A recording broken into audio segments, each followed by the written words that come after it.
The meat industry is a major contributor to carbon dioxide emissions and deforestation, and a huge consumer of water. But can lab-grown veggie alternatives wean us off our addiction to red meat? Silicon Valley tech companies are betting on it. Evan McCormack, 19, is staring a big juicy burger on his plate at a local cafe. It looks like meat. It smells like meat. It even bleeds like meat. But it's not. I like how juicy and crunchy it is, compared to a lot of other veggie burgers, he says. I think the texture is a big part of it.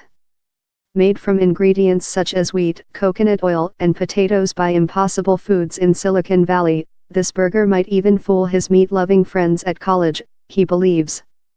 The firm's chief executive Pat Brown has ambitious plans to replace animals completely as a food production technology by 2035. His main motivation? The environment. He views farmed animals like little factories, and seethes about the existing meat, fish, and dairy industries.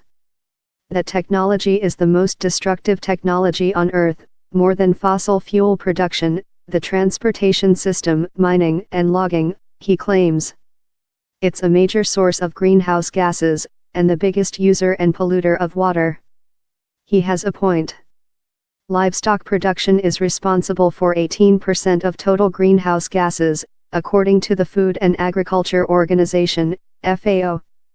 An animal protein requires 11 times the amount of fossil fuel to produce compared to plant protein, says the Center for Agriculture and Bioscience International. Ancient forests in the Amazon and elsewhere are being decimated to make way for pasture land and feed crops. But the industry also employs more than 1 billion people and provides a third of the world's protein, the FAO says. Meat production was 229 m tons at the turn of the millennium, but is forecast to double to 465 m tons by 2050. So Mr. Brown has his work cut out for him. The Impossible Burger may be proving popular with the environmentalists and vegetarians of Silicon Valley, but for now it's only available in select restaurants across the U.S.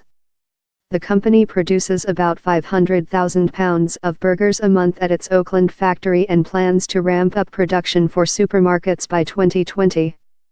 It's also working on fish products. Mr. Brown's team of biochemists has found a way to mass-produce heme, a plant-based protein that resembles blood. It's literally the secret sauce that gives the burger its competitive advantage.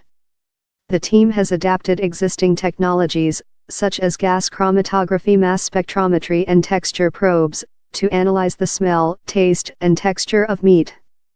It then replicates it in the lab using plant-based proteins. Impossible claims tests among meat lovers have shown their burger to be indistinguishable from meat 47% of the time. They're striving to break the 50% barrier. We have to produce products that do a better job of pleasing consumers than the current technology does, or we fail, says Mr. Brown. Scaling up is a big challenge, so the company is eagerly looking for partners. Another way of producing meat is literally to grow it in the lab from animal cells. This in vitro or clean meat approach is being pursued by 2 Silicon Valley companies, Memphis Meats and Just Incorporated. At the Just Lab, automation engineer Chinjao Yang introduces meat to the robots that speed up analysis of molecular interaction. Essentially, they're fast-tracking molecular recipes. We're using data and algorithms to increase the probability of discoveries, says Mr. Yang. Then senior scientist Vitor Espirito Santo shows off shelves of fridge-like containers agitating flasks filled with cells marinating in experimental growth cocktails. An artist rendering shows a brave new world vision of tall vats and slabs of steak on conveyor belts. This is our farm for the clean meat production, says Mr. Espirito Santo. The scale matches the biggest slaughterhouse in the U.S., but instead of cows it has 200,000-liter, 50,000-gallon bioreactors. Bioprinting will make products like steaks, chicken, everything you can imagine in terms of meat.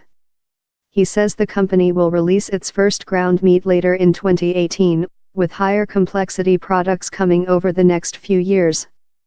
Kobe beef and chicken breast is at the end of the road. We'll get there, he says. Across the San Francisco Bay, Memphis Meats is famous for its $18,000 clean meatball.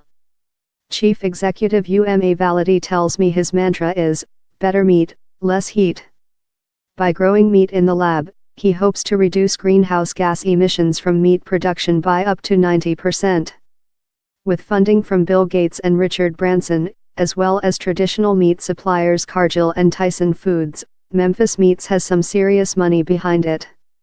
And the meat substitute market generally is forecast to grow 8.4% a year from 2015, says Allied Market Research, reaching a value of $1 by 2020.